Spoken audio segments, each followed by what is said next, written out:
남편이 아닌 그의 시선은 달콤했습니다. 매일 나를 바라봐주는 그의 따뜻한 시선을 느끼며 나도 모르게 서서히 그 눈빛에 빠져들고 있었거든요. 아침 6시 30분, 혜영은 어김없이 눈을 떴습니다. 창문 너머로 스며드는 은은한 햇살이 침실을 조용히 비추고 있었죠. 옆에서 잠든 남편 태영의 고른 숨소리가 들려왔습니다. 68의 나이가 되도록 한 침대를 쓰고 있지만 마음만큼은 서로 다른 세상에 살고 있는 것 같았어요. 혜영은 조심스럽게 일어나 부엌으로 향했습니다. 30년 넘게 반복해온 아침 준비가 시작되었죠. 쌀을 씻고 물을 맞춰 밥을 짓고 냉장고에서 어제 끓여둔 미역국을 꺼내 다시 데웠습니다. 김치와 나물 반찬을 그릇에 담아 식탁에 올리는 동안 태영이 기지개를 켜며 일어나는 소리가 들렸어요. 밥 됐어? 식탁에 앉은 태영의 첫 마디였습니다. 안부를 묻거나 잘 잤느냐는 인사는 없었어요. 혜영은 응, 금방 가져다 줄게 하고 대답하며 따뜻한 밥을 그릇에 담아 앞에 놓았습니다. 태영은 무표정하게 숟가락을 들어 밥을 먹기 시작했죠. 혜영도 마주 앉아 조용히 식사를 했습니다. 식탁 위로는 숟가락이 그릇에 닿는 소리만 들려왔어요. 두 사람 사이의 침묵은 이제 너무도 익숙했습니다. 다 먹었어. 태영은 빈 그릇을 밀어내며 일어섰습니다. 고맙다는 인사도 없이 거실로 향해 텔레비전 앞에 앉았죠. 혜영은 혼자 남은 식탁에서 설거지를 하며 생각에 잠겼습니다. 언제부터였을까요? 이렇게 서로 말이 없어진 게 말이에요. 태영은 은행에서 지점장으로 일하다 3년 전에 정년퇴직했습니다. 그 이후로는 집에서 뉴스나 드라마를 보며 하루를 보내고 있었어요. 가끔 동네 친구들과 술을 마시러 나가기도 했지만 대부분의 시간은 집에 있었습니다. 혜영과 대화를 나누는 일은 거의 없었죠. 혜영 역시 교사로 일하다 5년 전에 정년퇴직했습니다. 30년 넘게 학생들과 함께했던 시간들이 그리웠어요. 그때는 하루 종일 아이들의 목소리가 들렸고 자신의 이름을 부르는 사람들이 있었습니다. 하지만 지금은 달랐죠.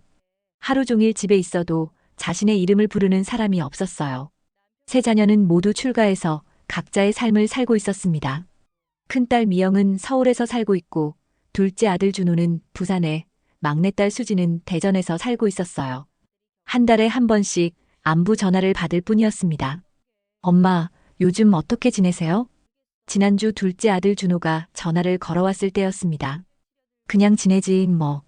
아버지랑 둘이서 취미 생활이라도 하세요. 집에만 계시지 말고요. 준호의 말이 마음에 남아 있었어요.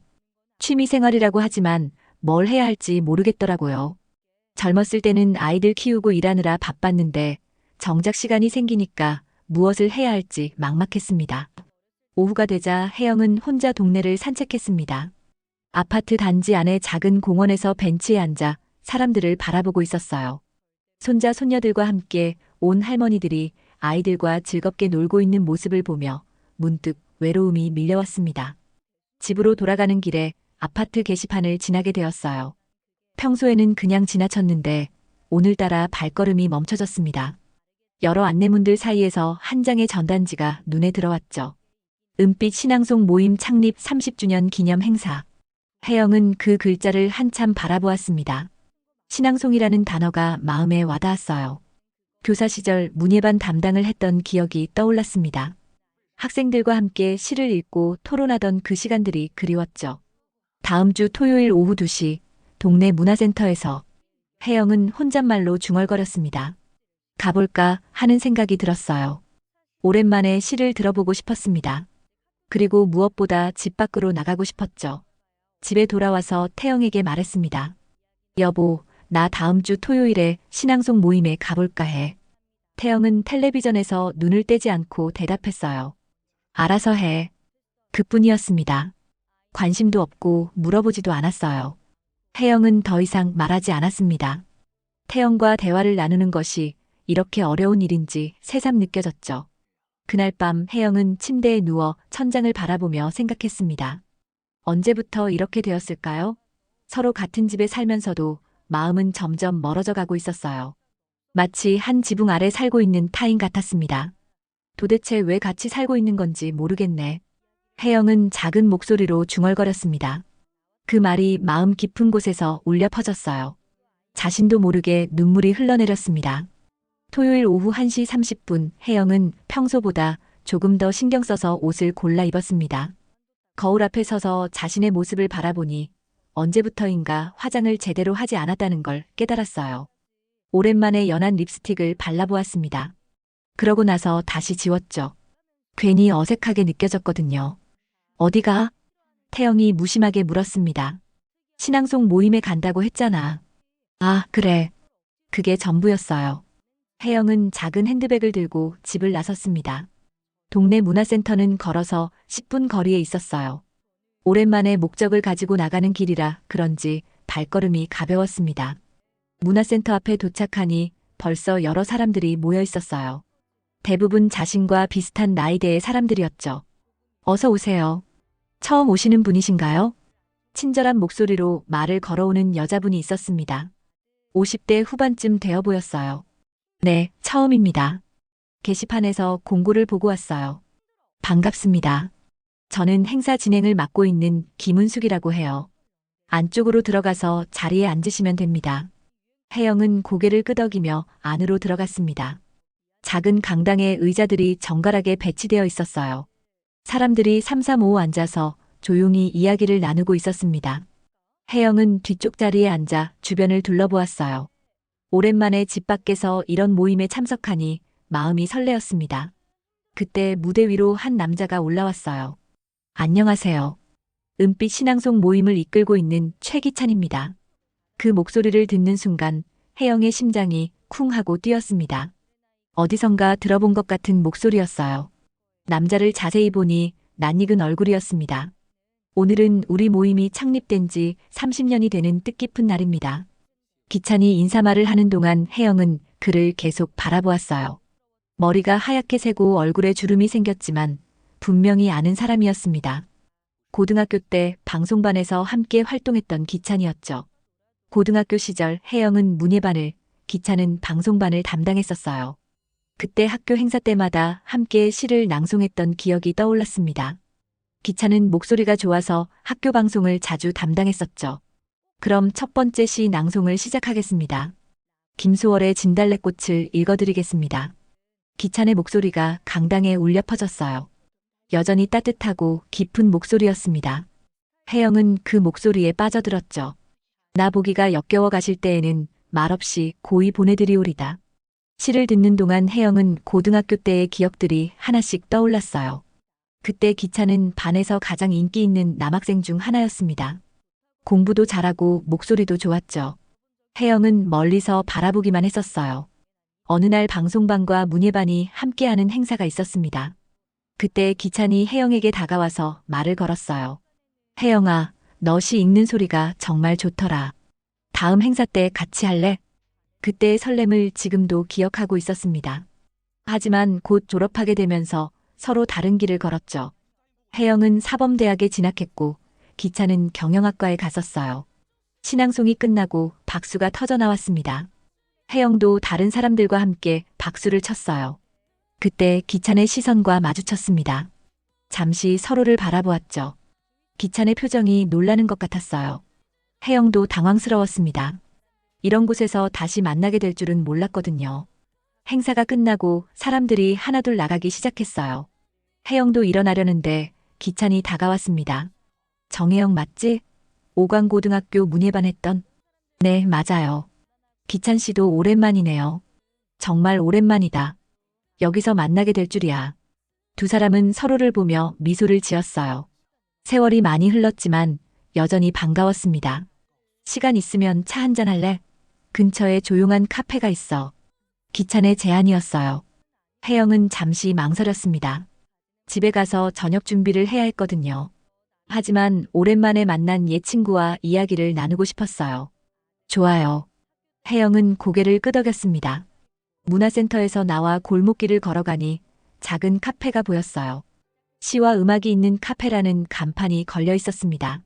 내가 운영하는 곳이야. 요즘 신앙송 모임도 여기서 하고 있어. 기찬이 설명했습니다. 카페 안은 아늑하고 따뜻한 분위기였어요. 벽면에는 시집들이 꽂혀 있고 작은 무대도 있었습니다. 창가 테이블에 앉아 커피를 마시며 이야기를 시작했어요. 그동안 어떻게 지냈어? 교사 일을 하다가 5년 전에 정년퇴직했어요. 기찬 씨는요? 나는 은행에서 일했어. 지금은 이 카페를 운영하면서 신앙송 모임도 하고 있고, 두 사람은 그동안의 이야기를 나눴습니다. 결혼 이야기, 자녀 이야기, 그리고 현재의 생활에 대한 이야기까지요. 아직도 그때처럼 눈빛이 또렷하시네. 기찬이 문득 말했습니다. 혜영은 얼굴이 빨개졌어요. 무슨 소리예요? 이제 다 늙었는데. 나이가 들어도 변하지 않는 게 있잖아. 혜영 씨의 맑은 눈빛 같은 거 말이야. 그 말에 혜영의 마음이 묘하게 흔들렸습니다. 오랜만에 자신을 여자로 봐주는 시선을 느꼈어요. 매주 토요일마다 모임이 있어. 시간 되면 또 와. 반가운 사람을 다시 만나서 정말 좋다. 기찬의 제안에 혜영은 고개를 끄덕였습니다. 그럴게요. 집으로 돌아가는 길 혜영의 마음은 복잡했습니다. 오랜만에 자신의 이름을 정격에 불러주는 사람을 만났어요. 그리고 그 사람이 첫사랑이었던 기찬이라는 사실이 더욱 가슴을 설레게 했습니다. 집에 도착하니 태영이 물었어요. 어땠어? 좋았어요. 다음 주에도 가볼 생각이에요. 그래, 알아서 해. 여전히 무관심한 대답이었습니다. 하지만 오늘은 그 말이 그리 서운하지 않았어요. 오랜만에 마음이 따뜻해지는 하루였거든요. 그 후로 혜영은 매주 토요일마다 신앙송 모임에 참석했습니다.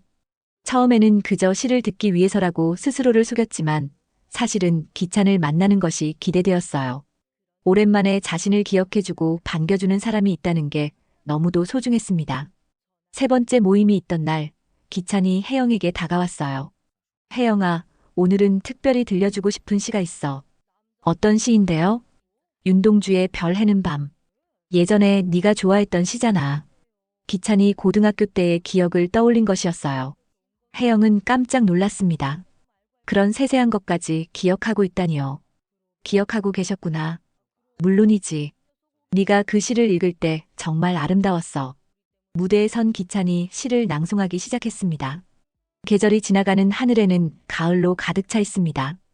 혜영은 그 목소리에 빠져들었어요. 마치 고등학교 시절로 돌아간 것 같았습니다. 그때와 똑같이 따뜻하고 깊은 목소리였죠. 신앙송이 끝나고 기찬이 혜영을 바라보며 미소를 지었어요. 혜영도 모르게 가슴이 두근거렸습니다. 오랜만에 느끼는 감정이었어요. 모임이 끝나고 둘은 카페에서 차를 마셨습니다. 이제는 자연스러운 일상이 되어 있었어요. 요즘 어떻게 지내? 기찬이 물었습니다. 그냥 평범하게요. 집에서 살림하고 가끔 산책하고. 외롭지 않아? 갑작스러운 질문에 혜영은 당황했어요. 하지만 거짓말을 할 수는 없었습니다. 조금요. 남편과는 대화가 거의 없고 아이들도 다 멀리 있어서. 나도 비슷해. 아내가 5년 전에 세상을 떠난 후로는 혼자 살고 있거든. 기찬의 고백에 혜영은 마음이 아팠어요. 그도 외로움을 겪고 있었던 거죠. 많이 힘드셨겠어요. 처음에는 그랬지. 하지만 이제는 괜찮아. 이렇게 좋은 사람들과 만나면서 위로받고 있어. 기찬이 혜영을 바라보며 말했습니다. 그 시선에서 특별한 감정을 느꼈어요. 집으로 돌아가는 길 혜영은 거울로 자신의 모습을 살펴보았습니다. 언제부터인가 화장을 하지 않았는데 오늘은 립스틱을 발라보고 싶었어요. 작은 화장품 가방을 꺼내서 연한 핑크 립스틱을 발랐습니다. 이 나이에 이러고 있는 내가 우습지 않을까? 혼잣말을 하면서도 립스틱을 지우지는 않았어요. 오랜만에 여자로서의 자신을 느끼고 있었습니다. 그날 저녁 큰딸 미영에게서 전화가 걸려왔어요. 엄마, 요즘 목소리가 밝아요. 무슨 좋은 일 있으세요? 그래, 별일 없는데. 혜영은 살짝 놀랐습니다. 자신도 모르게 변화가 있었던 모양이에요. 신앙송 모임에 나가는 게 좋나 봐요. 계속 다니세요. 응, 그럴게. 전화를 끊고 나서 혜영은 생각에 잠겼어요. 정말로 자신이 변하고 있는 걸까요? 다음 주 토요일 혜영은 평소보다 더 정성스럽게 옷을 골라 입었습니다. 연한 하늘색 블라우스에 회색 치마를 입고 목걸이도 했어요. 거울을 보니 오랜만에 자신이 예뻐 보였습니다. 모임에 도착하니 기찬이 반갑게 맞아주었어요. 오늘 특히 더 예쁜데? 그 말에 혜영은 얼굴이 빨개졌습니다. 고맙습니다. 그날의 신앙송은 더욱 특별했어요. 기찬이 이효석의 메밀꽃 필 무렵 중 일부를 낭송했는데 마치 혜영에게 들려주는 것 같았습니다. 그 목소리를 들으며 혜영은 가슴이 벅차올랐어요. 이런 감정을 느낀 게 언제였을까요? 모임이 끝나고 카페에서 이야기를 나누는데 기찬이 조심스럽게 말을 꺼냈어요. 혜영아, 혹시 시간 될 때 같이 도서관에 가볼래? 거기서 작은 낭독회가 있거든. 언제요? 다음 주 수요일 오후야. 혜영은 잠시 망설였습니다. 토요일 모임 외에 따로 만나는 건 조금 부담스러웠어요. 하지만 거절하고 싶지 않았습니다. 좋아요. 가볼게요. 기찬의 얼굴이 밝아졌어요. 그 표정에 혜영의 마음이 흔들렸습니다. 오랜만에 누군가에게 특별한 존재가 되는 기분이었어요. 집에 돌아와서 저녁을 준비하는데 평소보다 기분이 좋았습니다. 코를 흥얼거리면서 음식을 만들고 있었어요. 오늘 기분이 좋아 보이네. 태영이 무심하게 말했습니다. 그런가요? 요즘 자주 나가더니 좋은가 봐. 태영의 말에는 별다른 감정이 없었어요. 그저 사실을 말하는 것 뿐이었습니다. 혜영은 조금 서운했지만 이제는 익숙했어요. 그날 밤 침대에 누워서 혜영은 기찬을 생각했습니다. 오랜만에 자신의 이름을 정겹게 불러주는 사람이 생겼어요. 그리고 자신을 여자로 봐주는 시선도 느낄 수 있었습니다. 나한테도 아직 이런 감정이 남아있었구나. 혜영은 작은 목소리로 중얼거렸어요. 70이 다 되어가는 나이에도 가슴이 두근거릴 수 있다는 게 신기했습니다. 다음 날 아침 혜영은 평소보다 일찍 일어났어요. 거울을 보며 머리를 정성스럽게 빗고 화장품을 꺼내 연한 화장을 했습니다. 오랜만에 자신을 가꾸는 기분이 좋았어요. 여보, 나 수요일에 도서관 낭독회에 가볼 생각이에요. 식사 중에 태영에게 말했습니다. 그래, 알아서 해. 여전히 똑같은 대답이었어요. 하지만 혜영은 더 이상 서운하지 않았습니다. 자신을 관심 있게 봐주는 사람이 있다는 것만으로도 충분했거든요. 그날 하루 종일 혜영은 기분이 좋았습니다. 오랜만에 자신의 이름을 불러주는 사람이 생겼고 누군가에게 특별한 존재가 되는 느낌을 받고 있었어요. 수요일 오후 2시 혜영은 도서관 앞에서 기찬을 기다리고 있었습니다. 평소보다 더 신경 써서 옷을 입었어요. 연한 베이지색 니트에 검은색 바지를 입고 목에는 작은 진주 목걸이를 했습니다. 거울을 보며 몇 번이나 화장을 고쳤죠. 혜영아, 미안해. 조금 늦었지? 기찬이 숨을 헐떡이며 다가왔어요. 혜영은 그가 자신을 반말로 부르는 것에 묘한 기분이 들었습니다. 마치 고등학교 시절로 돌아간 것 같았어요. 아니에요. 저도 방금 왔어요. 다행이다. 오늘 낭독회에서 특별한 시를 준비했어. 혜영이가 좋아할 것 같은데. 기찬의 눈빛이 반짝였어요. 혜영은 가슴이 두근거렸습니다. 도서관 안에 작은 낭독실로 들어가니 열댓 명의 사람들이 앉아 있었어요. 대부분 나이가 지긋한 분들이었습니다. 혜영과 기찬은 뒤쪽 자리에 나란히 앉았죠. 낭독회가 시작되고 여러 사람들이 차례로 시를 읽었어요. 기찬의 차례가 되자 그가 일어서며 혜영을 바라보았습니다. 오늘은 정지용의 향수를 읽어드릴게요. 특별한 사람에게 들려주고 싶은 시입니다. 기찬이 시를 낭송하기 시작했어요. 넓은 벌 동쪽 끝으로 옛 이야기 지줄대는 실개천이 휘돌아 나가고 그 목소리가 낭독실에 울려 퍼졌습니다. 혜영은 기찬을 바라보며 시에 빠져들었어요. 마치 자신에게만 들려주는 것 같았습니다. 지금도 그 시냇가엔 하얀 조약돌이 웃음 짓고 있을게요. 시가 끝나자 박수가 터져 나왔어요. 기찬이 자리로 돌아와 혜영 옆에 앉았습니다. 어땠어? 정말 좋았어요. 목소리가 너무 아름다워요. 혜영의 칭찬에 기찬이 미소를 지었어요. 낭독회가 끝나고 둘은 도서관 근처 작은 찻집으로 갔습니다. 창가 자리에 앉아 따뜻한 차를 마시며 이야기를 나눴어요. 혜영아, 나 요즘 이상해. 기찬이 갑자기 진지한 표정으로 말했습니다. 왜요? 무슨 일이라도. 너 생각이 자꾸나. 이게 뭔지 나도 모르겠어. 혜영은 가슴이 쿵 하고 뛰었어요. 기찬의 고백이 너무 갑작스러웠습니다. 기찬 씨, 아내가 세상을 떠난 후로 5년 동안 이런 감정을 느껴본 적이 없었어. 아니, 그보다 훨씬 오래 전부터였던 것 같아. 기찬이 혜영의 손을 조심스럽게 잡았어요. 혜영은 손을 빼야 한다고 생각했지만 움직일 수가 없었습니다. 하지만 전 결혼했어요. 혜영이 작은 목소리로 말했어요. 알아. 그래서 더 조심하려 했는데 자꾸 마음이 가네. 기찬의 눈빛이 진지했습니다. 혜영은 마음이 복잡했어요. 이런 감정을 느끼는 자신이 당황스러웠습니다. 혜영아, 나 솔직히 말할게. 고등학교 때부터 너를 좋아했어. 그때는 용기가 없어서 말하지 못했지만 그런 줄 몰랐어요. 졸업하고 나서도 가끔 생각났어. 다른 대학에 가면서 연락이 끊겼지만 잊을 수가 없더라. 혜영의 가슴이 쿵쾅거렸어요. 첫사랑이 자신을 그렇게 생각하고 있었다니요. 지금 이 나이에 이런 말을 하는 게 웃을 수도 있어. 하지만 거짓말은 하고 싶지 않아. 기찬이 혜영의 손을 더 꽉 잡았습니다. 혜영은 그 따뜻함에 마음이 녹는 것 같았어요. 기찬 씨, 저도. 혜영이 말을 시작하려는데 기찬이 조용히 그녀의 뺨에 손을 대었습니다. 말하지 마. 지금은 이렇게 있는 것만으로도 충분해. 두 사람은 서로를 바라보며 조용히 앉아 있었어요. 찻집 안에는 은은한 음악이 흘러나오고 있었습니다. 그때 기찬이 천천히 혜영에게 다가왔어요. 혜영은 피해야 한다고 생각했지만 몸이 움직이지 않았습니다.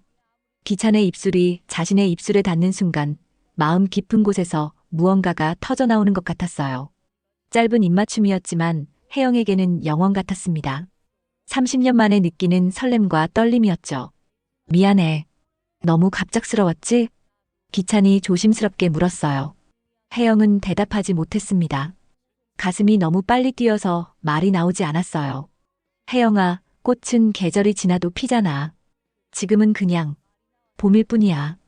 기찬의 시적인 표현에 혜영은 눈물이 날 것 같았어요. 오랜만에 자신을 이렇게 소중하게 여겨주는 사람을 만났습니다. 아내와 사별한 후로는 단 한 번도 누구에게 관심을 가져본 적이 없었어. 그냥 혼자 사는 게 당연하다고 생각했지.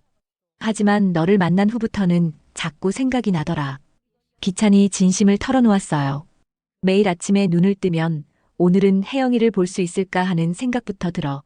토요일이 되면 가슴이 설레고 너와 함께 시를 읽을 생각에 하루 종일 기분이 좋아져. 혜영은 기찬의 고백을 들으며 마음이 흔들렸어요. 자신도 똑같은 감정을 느끼고 있었거든요. 사실은 저도요. 혜영이 작은 목소리로 말했어요. 저도 토요일만 기다려줘요. 기찬 씨를 만날 생각에 밤에 잠이 안 올 때도 있어요. 기찬의 얼굴이 밝아졌습니다. 정말이야? 네. 이런 감정을 느끼는 제가 이상해요. 이 나이에. 이상한 게 아니야. 사람의 마음에는 나이가 없어. 기찬이 혜영의 손을 다시 잡았어요. 이번에는 혜영도 손을 빼지 않았습니다. 찻집을 나와 도서관 앞에서 헤어질 때 기찬이 말했어요. 혜영아, 무리하지 마. 내 마음이 편한 만큼만 하면 돼. 고마워요. 집으로 돌아가는 길 혜영의 마음은 복잡했습니다. 기쁘면서도 두려웠어요. 결혼한 몸으로 이런 감정을 느끼는 것이 옳은 일일까요? 하지만 가슴 한편으로는 너무도 행복했습니다. 오랜만에 여자로서 사랑받는 기분을 느끼고 있었어요. 집에 도착하니 태영이 텔레비전을 보고 있었습니다. 어땠어? 좋았어요. 그래. 그뿐이었어요. 태영은 혜영이 어떤 마음인지, 무슨 일이 있었는지 관심이 없었습니다. 그날 밤 혜영은 잠들지 못했어요.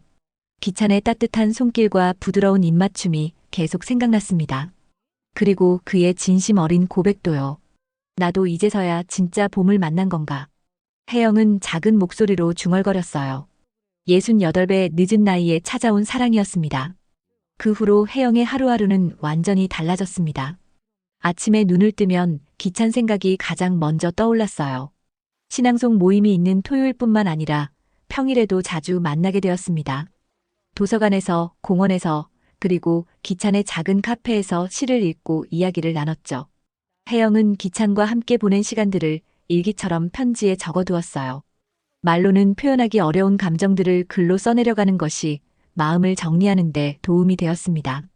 오늘 기찬 씨와 함께 공원을 걸었습니다.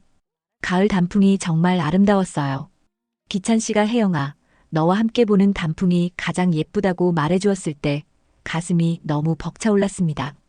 이런 마음을 누구에게 말할 수 있을까요? 편지를 쓰면서 혜영은 자신의 감정을 차근차근 들여다볼 수 있었어요. 죄책감과 행복감이 동시에 밀려왔습니다. 어느 목요일 오후 혜영은 기찬과의 약속으로 집을 나섰어요. 서둘러 나가면서 침실 서랍에 편지를 제대로 넣어두지 못했습니다. 편지 한 장이 책상 위에 그대로 놓여 있었죠. 그날 저녁 늦게 집에 돌아온 혜영은 태영이 평소와 다른 모습으로 거실에 앉아 있는 것을 보았어요. 텔레비전도 켜져 있지 않았고 표정이 굳어 있었습니다. 어디 갔다 왔어? 태영의 목소리가 차갑게 들렸어요. 도서관에 갔다 왔어요. 도서관에? 태영이 일어서더니 침실로 향했습니다. 혜영도 따라갔는데 태영이 책상 위에 편지를 들고 있었어요. 이게 뭐야? 혜영의 심장이 쿵 하고 떨어졌습니다. 편지를 제대로 치워두지 못한 자신의 실수였어요. 그건 읽어봤어. 누구야? 기찬이라는 남자는? 태영의 목소리가 점점 높아졌습니다. 30년 넘게 결혼 생활을 하면서 이렇게 화를 내는 모습을 본 적이 거의 없었어요. 너 나 몰래 바람핀 거야? 바람 아니에요. 혜영이 조용히 대답했습니다. 그럼 뭐야? 다른 남자와 만나서 편지까지 쓰는 게 바람이 아니라고? 태영이 편지를 흔들며 소리쳤어요. 그 사람은 제 이름을 불러줘요. 혜영의 말에 태영이 잠시 말문이 막혔습니다. 뭔 소리야? 당신은 언제 마지막으로 제 이름을 불러주셨어요? 혜영아 라고 말해주신 게 언제예요? 혜영의 목소리에도 감정이 실리기 시작했어요. 그런 게 중요해. 우리 부부잖아. 부부라고 해서 다 괜찮은 건가요? 안부도 안 묻고 관심도 안 가져줘도 되나요? 태영은 말없이 혜영을 바라보았어요. 처음으로 아내가 자신에게 이렇게 감정을 드러내는 것을 보았습니다. 나는 당신이 이렇게까지 외로운 줄 몰랐어. 그게 문제예요. 몰랐다는 거요. 혜영의 눈에 눈물이 고였어요. 당신은 젊었을 때도 내가 당신만 보고 있을 때, 그때도 당신은 다른 사람을 봤잖아요. 오래전 태영의 외도 이야기였어요. 20년 전 일이었지만 혜영은 아직도 그때의 상처를 가지고 있었습니다. 그건 옛날 일이야. 다 잘못했다고 사과했잖아. 사과한다고 상처가 다 낫나요? 그때도 당신은 저를 안 봐줬어요. 지금도 마찬가지고요. 혜영이 목소리를 높였어요. 매일 아침 밥상을 차려줘도 고맙다는 말 한마디 없고 어떻게 지내느냐고 묻지도 않고 제가 뭘 하는지 관심도 없으면서 지금 와서 바람핀다고 화를 내세요? 태영은 아무 말도 할 수 없었어요. 혜영의 말이 모두 사실이었거든요. 그 남자가 나보다 좋아? 태영이 힘없이 물었습니다. 좋고 나쁘고의 문제가 아니에요. 그 사람은 제가 있는지 없는지 알아줘요. 제 말에 귀 기울여주고 제 감정을 소중하게 여겨줘요. 혜영이 눈물을 흘리며 말했어요. 당신과 함께 있어도 늘 혼자인 것 같았어요. 아무도 저를 여자로 봐주지 않는다고 생각했고요. 그런데 그 사람은 달라요. 태영은 침묵했습니다. 30년 넘게 함께 살면서도 아내의 마음을 이렇게 깊이 들여다본 적이 없었어요. 혜영아. 태영이 처음으로 아내의 이름을 불렀습니다. 하지만 너무 늦었어요. 이제 와서 제 이름을 부르셔도 소용없어요. 혜영이 고개를 저었어요. 그럼 어떻게 하자는 거야? 모르겠어요. 저도 혼란스러워요. 혜영은 더 이상 말하지 않고 침실을 나갔습니다. 태영은 혼자 남아서 아내가 쓴 편지를 다시 들여다보았어요. 편지에는 혜영의 솔직한 마음이 담겨 있었습니다. 오랜만에 느끼는 설렘과 행복, 그리고 죄책감까지 모든 감정이 정직하게 적혀 있었죠. 오늘 기찬 씨가 혜영아, 너는 정말 아름다운 사람이야 라고 말해주었습니다. 누군가가 저를 아름답다고 말해준 게 언제인지 기억도 나지 않아요. 가슴이 뛰는 이 감정이 죄가 될까요? 태영은 편지를 읽으며 마음이 복잡해졌어요. 화가 나면서도 한편으로는 미안한 마음이 들었습니다. 그날 밤 두 사람은 서로 다른 방에서 잠을 청했어요. 혜영은 거실 소파에서, 태영은 침실에서 각각 뜬 눈으로 밤을 보냈습니다. 다음 날 아침 태영이 먼저 말을 걸었어요. 혜영아, 우리 이야기 좀 하자. 무슨 이야기요? 나도 생각해봤어. 내가 너한테 잘못한 게 많은 것 같아. 태영의 목소리가 한층 부드러워졌어요. 하지만 그렇다고 해서 다른 남자와 만나는 건 옳지 않잖아. 당신 말이 맞아요. 하지만 저도 어쩔 수 없었어요. 혜영이 솔직하게 말했어요. 그 사람을 만나면 살아있는 기분이 들어요. 누군가에게 소중한 존재라는 느낌을 받아요. 태영은 아내의 말을 들으며 자신의 지난 30년을 돌아보았어요. 정말로 아내를 소홀히 대했던 것 같았습니다. 혜영아, 내가 앞으로 더 잘할게. 무엇을요? 우리 부부가 다시 시작하는 거야. 내가 더 노력할게. 혜영은 아무 말도 할 수 없었습니다. 믿어본다는 말도, 이젠 늦었다는 말도. 태영은 대답 없는 혜영을 보며 머리가 복잡해졌습니다. 30년 넘게 당연하다고 생각했던 결혼 생활이 흔들리고 있었어요. 처음으로 아내를 잃을 수도 있다는 두려움이 밀려왔습니다. 그날 하루 종일 집안은 무거운 침묵에 쌓여 있었어요. 혜영과 태영은 서로를 바라보지도 말을 걸지도 않았습니다. 30년 넘게 쌓아온 부부 관계에 큰 균열이 생긴 순간이었어요. 며칠이 지났지만 집안의 분위기는 여전히 차갑게 식어 있었습니다. 혜영과 태영은 필요한 말 외에는 대화를 하지 않았어요. 밥상에서도 서로 눈을 마주치지 않았습니다. 그런 중에 큰딸 미영에게서 전화가 걸려왔어요. 엄마, 이번 주말에 다 같이 모여서 점심 먹을까요? 오랜만에 가족들이 다 모이면 좋겠어요. 아버지도 같이? 당연하죠. 왜요? 무슨 일 있어요? 미영의 목소리가 걱정스러워졌어요. 아니야, 별일 없어. 그럼 이번 주 일요일 12시에 강남역 근처 한정식 집에서 만나요. 준호하고 수진이한테도 연락할게요. 전화를 끊고 혜영은 태영에게 말했습니다. 일요일에 아이들이 다 모여서 점심 먹자고 해요. 밥을 굳이 나가서 먹어? 그냥 집에서 먹어. 태영의 대답은 예상했던 대로였어요. 또 그러시네. 아이들이 가족끼리 오랜만에 모이자고 하는데. 귀찮아. 나갈 거면 당신 혼자 가. 태영은 텔레비전에서 눈을 떼지 않고 말했습니다. 당신은 늘 그래요. 가족 모임도 피하시고 아이들한테도 관심 없으시고. 혜영이 서운한 마음을 드러냈지만 태영은 들은 척도 하지 않았어요. 며칠 전 편지 사건 이후로 태영은 앞으로 더 잘하겠다고 말했었습니다. 하지만 실제로는 달라진 게 없었어요. 여전히 무관심했고 집에서 텔레비전만 보며 시간을 보냈습니다. 원래 다정스러운 성격이 아니었던 태영에게는 말로만 노력한다고 해서 쉽게 바뀔 수 있는 일이 아니었거든요. 일요일이 되었습니다. 혜영은 평소보다 더 신경 써서 옷을 골라 입었어요. 아이들 앞에서 초라한 모습을 보이고 싶지 않았습니다. 나 나갈게요.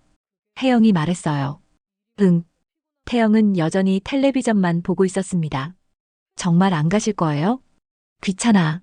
아이들이 실망할 텐데. 당신이 가면 되잖아. 나는 집에 있을게. 혜영은 더 이상 말하지 않고 집을 나섰어요. 마음이 무거웠습니다. 식당에 도착하니 벌써 세 자녀가 모여 앉아 있었어요. 오랜만에 보는 아이들의 모습에 혜영의 마음이 따뜻해졌습니다. 엄마. 막내딸 수진이 일어나서 혜영을 안아주었어요. 우리 막내 잘 지냈지? 네, 그런데 아버지는 어디 계세요? 준호가 주변을 둘러보며 물었습니다. 아버지는 집에 계셔. 혜영의 대답에 아이들의 표정이 어두워졌어요. 또 안 오셨네. 미영이 실망한 목소리로 말했습니다. 아버지는 늘 그러시잖아. 가족 모임도 귀찮아하시고. 수진이 서운해했어요. 아버지는 늘 혼자 사시는 분 같아요. 나이가 드셔도 똑같아요. 준호가 한숨을 쉬며 말했습니다. 혜영은 아이들의 반응을 보며 마음이 아팠어요. 남편의 무관심이 자녀들에게까지 상처를 주고 있었습니다. 엄마, 요즘 뭔가 다르세요. 수진이 화제를 바꾸며 말했어요. 뭐가 달라? 큰딸 미영이 관심 있게 물었어요. 표정이 밝아지셨어요. 그리고 옷도 예전보다 신경 쓰시는 것 같고요. 둘째 아들 준호도 고개를 끄덕였습니다. 맞아요. 엄마 요즘 젊어 보이세요. 아이들의 말에 혜영은 얼굴이 빨개졌어요. 무슨 소리야, 다 늙었는데. 아니에요. 정말 달라 보여요. 뭔가 생기가 있어 보이세요. 음식이 나오고 가족들이 둘러앉아 식사를 시작했습니다. 엄마, 요즘 신앙송 모임은 어때요? 준호가 물었어요. 좋아. 좋은 사람들도 많이 만나고. 혜영의 표정이 밝아졌습니다. 그래요? 어떤 분들이세요? 수진이 관심 있게 물었어요. 다양한 분들이 계시지. 나이도 비슷하고 시를 좋아하는 분들이니까 이야기도 잘 통하고. 혹시 누구 좋은 분 생기셨어요? 수진이 농담 반 진담 반으로 물었습니다. 혜영은 깜짝 놀라며 얼굴이 빨개졌어요. 무슨 소리야? 아, 정말 누가 있나 봐요. 미영이 웃으며 말했습니다. 엄마가 얼굴 빨개지시는 거 보니까 분명히 있어요.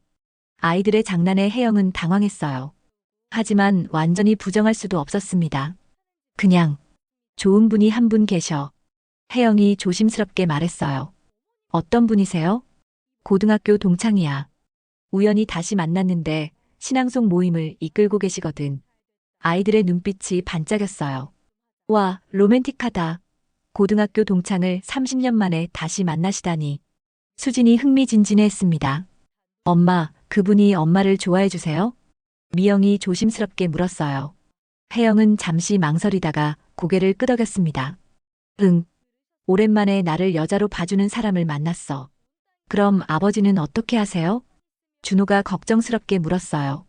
혜영은 한참을 망설이다가 솔직하게 말했습니다. 사실은 너희 아버지하고 사이가 많이 안 좋아졌어. 역시 그런 일이 있었구나. 미영이 예상했다는 듯이 말했어요. 아버지가 화내셨어요? 수진이 물었습니다. 처음에는 많이 화내셨지. 그 후에 더 잘해주겠다고 하셨는데. 혜영이 말을 멈췄어요. 그런데요? 말만 그러시고 실제로는 달라진 게 없어. 여전히 무관심하시고 오늘도 너희들 만나는 것도 귀찮다고 안 오셨잖아. 아이들은 아버지의 평소 모습을 잘 알고 있었기 때문에 엄마의 말에 공감했어요. 아버지는 원래 그런 분이시니까요. 준호가 한숨을 쉬며 말했습니다. 우리가 어렸을 때도 그러셨어요. 학교 행사도 거의 안 오시고 대화도 별로 안 하시고. 수진이 어린 시절을 떠올리며 말했어요. 어릴 땐 엄마가 그렇게 외로우셨는지 몰랐어요. 미영이 미안한 표정으로 말했습니다. 우리도 잘못했네요. 엄마한테 더 자주 안부 물어볼걸. 너희들 잘못이 아니야. 각자 바쁘게 살아야 하는 거고. 혜영이 아이들을 위로했습니다. 예상과 달리 아이들의 반응은 따뜻했어요. 엄마, 우리는 엄마가 행복하셨으면 좋겠어요. 미영이 엄마의 손을 잡으며 말했습니다. 너무 오래 참고만 사셨잖아요. 준호도 동의했어요. 엄마 인생도 중요해요. 엄마가 행복해야 우리도 마음이 편해요. 수진까지 엄마 편을 들어주었습니다. 아버지는 노력하신다고 하셔도 원래 성격이 그러신걸요. 지금까지 30년 넘게 안 바뀌셨는데 갑자기 바뀔 리가 없잖아요. 미영이 현실적으로 말했어요. 혜영은 아이들의 반응에 눈물이 났어요. 걱정했던 것과 달리 아이들이 자신을 이해해 주었습니다. 고마워, 얘들아. 혜영이 눈물을 흘리며 말했어요. 엄마가 결정하신 대로 하세요. 우리는 엄마 편이에요. 미영이 진심을 담아 말했습니다. 그분이 엄마를 진짜 소중하게 생각해 주신다면 우리도 환영해요. 준호가 덧붙였어요. 엄마가 웃으시는 모습을 오랜만에 봐서 정말 좋아요. 수진도 밝게 말했습니다. 그날 집으로 돌아가는 길 혜영은 마음이 한결 가벼워졌습니다. 아이들의 지지를 받은 것만으로도 큰 힘이 되었어요. 집에 도착하니 태영이 여전히 텔레비전 앞에 앉아 있었습니다. 아이들 잘 만났어? 응. 뭐라고 해? 별말 없었어요. 혜영은 더 이상 태영과 대화하고 싶지 않았어요. 오늘 아이들과의 만남을 통해서 자신의 결심이 더욱 확고해졌습니다. 그날 밤 혜영은 태영에게 마지막 통보를 했습니다. 당신하고는 이제 그만 살고 싶어요. 협의 이혼을 했으면 좋겠어요. 태영은 놀란 표정을 지었어요. 뭐라고? 네. 더 이상 의미 없는 결혼 생활을 계속할 수 없어요. 내가 더 노력할게. 이미 기회를 드렸잖아요. 하지만 달라진 게 없어요. 혜영의 목소리는 단호했습니다. 태영은 더 이상 반대하지 못했어요. 자신도 진정으로 변할 수 없다는 걸 알고 있었거든요. 30년 넘게 이어온 결혼 생활이 조용히 막을 내리는 순간이었습니다. 협의 이혼 절차는 생각보다 빠르게 진행되었습니다. 태영도 더 이상 붙잡으려 하지 않았어요. 30년 넘게 함께 살았지만 정작 헤어질 때는 별다른 감정의 동요 없이 서류에 도장만 찍었습니다. 이제 정말 끝이네. 태영이 중얼거렸어요. 서로를 위해 잘된 일이에요. 혜영의 목소리는 차분했습니다. 오히려 마음이 홀가분했어요. 아파트는 혜영이 가져가기로 했습니다. 태영은 작은 원룸으로 이사를 갔어요. 서로에게 별다른 미련이 남지 않는 깔끔한 정리였습니다. 이혼 소식을 들은 아이들은 예상했다는 듯 담담하게 받아들였어요. 엄마 이제 엄마 인생을 사세요. 미영이 엄마를 격려해 주었습니다. 그분과는 어떻게 하실 거예요? 수진이 관심 있게 물었어요. 천천히 생각해 볼게. 아직은 혼란스러워. 혜영은 솔직하게 말했습니다. 이혼 절차가 끝나고 일주일 후 혜영은 기찬에게 연락을 했어요. 그동안 가정 문제로 신앙송 모임에도 나가지 못했었거든요. 혜영아, 어떻게 지냈어? 요즘 모임에 안 나와서 걱정했어. 기찬의 따뜻한 목소리를 듣는 순간 혜영의 마음이 따뜻해졌습니다. 기찬 씨 만나서 이야기할 수 있을까요? 물론이지. 지금 당장이라도 좋아. 둘은 기찬의 카페에서 만났어요. 혜영은 그동안 있었던 일들을 모두 털어놓았습니다. 편지를 발견한 남편과의 갈등, 아이들과의 대화, 그리고 이혼까지의 과정을 차근차근 설명했어요.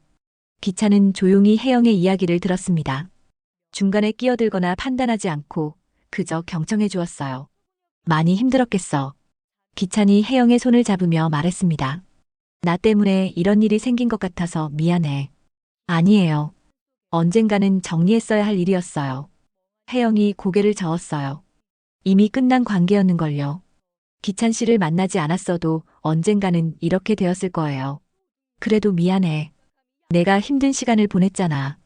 기찬의 진심 어린 사과에 혜영은 오히려 고마웠어요. 이제 자유로워졌어요. 누구 눈치도 보지 않고 기찬 씨와 만날 수 있게 되었어요. 혜영의 말에 기찬의 얼굴이 밝아졌습니다. 네.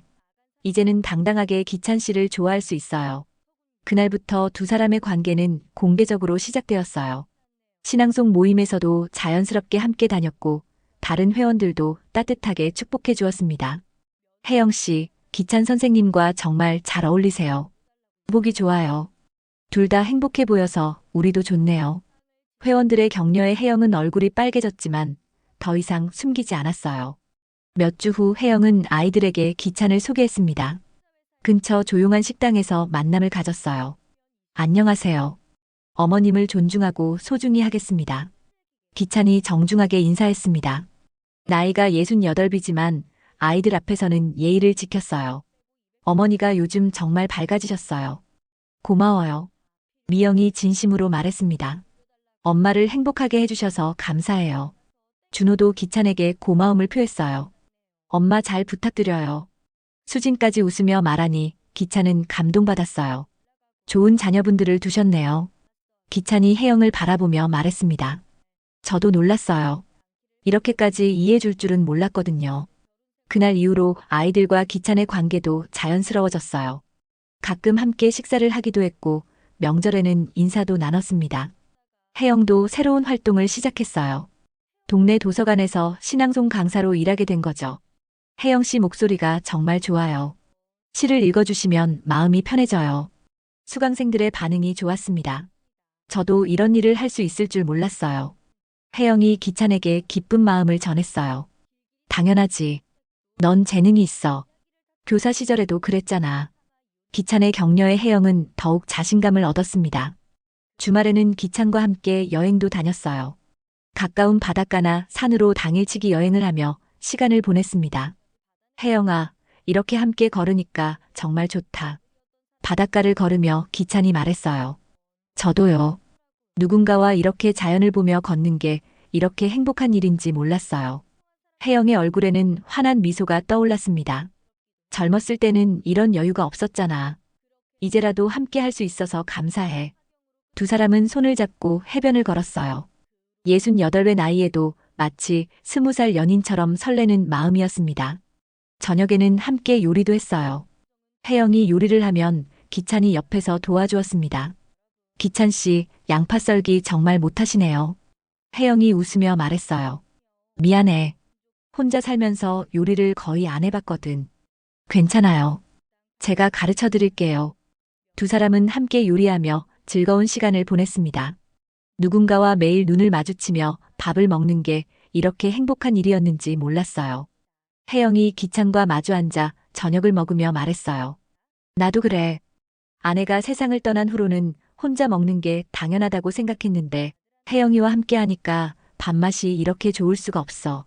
나도 이제서야 사람답게 사는 것 같아요. 혜영의 눈에 행복한 눈물이 맺혔습니다. 그들의 일상은 소소하지만 충만했어요. 아침에 일어나면 서로 안부를 묻고 하루 있었던 일들을 나누며 저녁에는 함께 차를 마시며 시를 읽었습니다. 혜영아, 고마워. 어느 날 저녁 기찬이 갑자기 말했어요. 왜요? 너 덕분에 내 인생에 다시 봄이 왔어. 죽을 때까지 혼자 살 줄 알았는데 이렇게 좋은 사람을 만나게 되다니. 저야말로 고마워요. 기찬 씨를 만나지 못했다면 계속 그렇게 살았을 텐데요. 두 사람은 서로를 바라보며 미소를 지었습니다. 다시 만난 첫사랑, 그리고 68배 나이에 시작된 새로운 사랑이었어요. 혜영은 거울을 보며 자신의 모습에 놀랐습니다. 얼굴에 생기가 돌고 눈빛이 밝아졌어요. 마치 꽃이 피어나듯 아름다워진 자신을 발견했습니다. 정말 사랑받는 여자는 달라지는구나. 혜영은 혼잣말을 하며 행복한 미소를 지었어요. 오랜만에 자신을 사랑스럽게 여기게 되었습니다. 혜영과 기찬이 함께한 지 1년이 흘렀습니다. 그동안 두 사람은 서로에게 없어서는 안 될 존재가 되어 있었어요. 매일 아침 눈을 뜨면 상대방의 안부를 확인하고 저녁에는 함께 차를 마시며 하루를 정리하는 것이 일상이 되었습니다. 봄이 되자 기찬이 특별한 제안을 했어요. 혜영아, 오늘 벚꽃 보러 갈까? 어디로요? 여의도 공원이야. 벚꽃이 정말 예쁘게 피었다더라. 두 사람은 손을 잡고 여의도 공원으로 향했습니다. 공원 안은 분홍빛 벚꽃으로 가득했어요. 많은 사람들이 꽃구경을 나와 있었지만 혜영과 기찬에게는 오직 둘만의 시간같이 느껴졌습니다. 정말 아름답네요. 혜영이 벚꽃을 바라보며 감탄했어요. 벚꽃도 예쁘지만 지금 혜영이가 더 예뻐. 기찬의 달콤한 말에 혜영은 얼굴이 빨개졌습니다. 이 나이에도 이런 말씀을 하시네요. 나이가 뭐가 중요해? 마음은 20살이야. 두 사람은 벚꽃 나무 아래 벤치에 앉아 주변을 바라보았어요. 가족들과 함께 온 사람들, 연인끼리 온 젊은 커플들, 그리고 자신들처럼 나이가 지긋한 부부들까지 다양한 사람들이 봄을 만끽하고 있었습니다. 혜영아. 기찬이 갑자기 진지한 표정으로 말했어요. 네. 나 말하고 싶은 게 있어. 기찬이 혜영의 손을 두 손으로 감싸며 말했습니다. 뭔데요? 우리 남은 날들 함께 하고 싶어. 기찬의 고백에 혜영은 가슴이 뛰었어요. 지금도 함께 하고 있잖아요. 아니야, 정식으로 말이야. 결혼하자. 혜영은 깜짝 놀랐습니다. 예상하지 못한 프로포즈였거든요. 결혼이요? 응. 혼자 살기엔 너무 아름다운 계절이니까. 기찬의 시적인 표현에 혜영은 눈물이 날 것 같았어요. 우리 나이에 결혼이 필요할까요? 나이는 중요하지 않아. 서로 사랑하고 함께하고 싶다면 그걸로 충분하지. 혜영은 한참을 생각했어요. 정말로 기찬과 남은 인생을 함께하고 싶었습니다. 좋아요. 혜영의 대답에 기찬의 얼굴이 환해졌어요. 정말이야? 네. 기찬 씨와 함께라면 어떤 일이든 할 수 있을 것 같아요. 기찬은 혜영을 꼭 안아주었습니다. 벚꽃잎이 바람에 날려 두 사람 주위로 흩날리는 순간이었어요. 고마워, 혜영아. 저도 고마워요. 두 사람은 그 자리에서 앞으로의 계획을 세웠습니다. 성대한 결혼식은 하지 않기로 했어요. 대신 가족들과 가까운 지인들만 모셔서 소박한 혼인신고를 하기로 했습니다. 집으로 돌아가는 길 혜영은 아이들에게 연락했어요. 얘들아, 엄마가 결혼한다. 정말요? 축하해요. 미영이 기뻐하며 소리쳤습니다. 언제요? 다음 달에 혼인신고할 예정이야. 와, 엄마 정말 멋있어요. 수진이 흥분해서 말했어요. 결혼식은 안 하세요? 준호가 물었습니다. 큰 결혼식은 안 하고 가족들끼리만 모여서 간단히 할 거야. 좋아요. 우리가 도와드릴게요. 아이들의 반응은 기대 이상으로 좋았어요. 오히려 엄마의 새 출발을 더 적극적으로 응원해 주었습니다. 한 달 후 조용한 구청에서 혼인신고를 마쳤습니다. 혜영의 세 자녀와 기찬의 친구 몇 명이 참석했어요. 이제 정말 가족이 되었네요. 미영이 새 아버지가 된 기찬에게 말했습니다. 잘 부탁드려요. 기찬이 정중하게 인사했어요. 신혼집은 기찬의 카페 위층 작은 아파트로 정했습니다. 넓지는 않았지만 두 사람이 살기에는 충분했어요. 우리 집이에요. 혜영이 새 집을 둘러보며 말했어요. 우리 집이야. 기찬도 행복한 미소를 지었습니다. 새로운 생활이 시작되었어요. 혜영은 아침마다 기찬과 함께 카페를 열었습니다. 손님들을 맞이하고 커피를 내리고 신앙송 모임을 준비했어요. 여사장님, 오늘도 예쁘시네요. 단골 손님이 혜영을 보며 말했습니다. 고마워요. 혜영은 환한 미소로 대답했어요. 사람들과 어울리며 일하는 것이 즐거웠습니다. 저녁에는 함께 도서관 강의를 나갔어요. 부부가 함께하는 신앙송 강의는 수강생들에게 인기가 많았습니다. 선생님들 보면 정말 사랑이 느껴져요. 저희도 저렇게 나이 들고 싶어요. 수강생들의 말에 혜영과 기찬은 뿌듯했어요. 주말에는 여전히 여행을 다녔습니다. 이제는 부부의 자격으로 당당하게 여행지에서 부부라고 말하고 다녔습니다. 신혼부부세요? 펜션 사장이 웃으며 물었습니다. 네, 신혼부부입니다. 기찬이 당당하게 대답했어요. 68의 신혼부부였지만 전혀 부끄럽지 않았습니다. 어느 날 저녁 두 사람은 집 앞 작은 공원을 산책하고 있었어요. 혜영아, 행복해?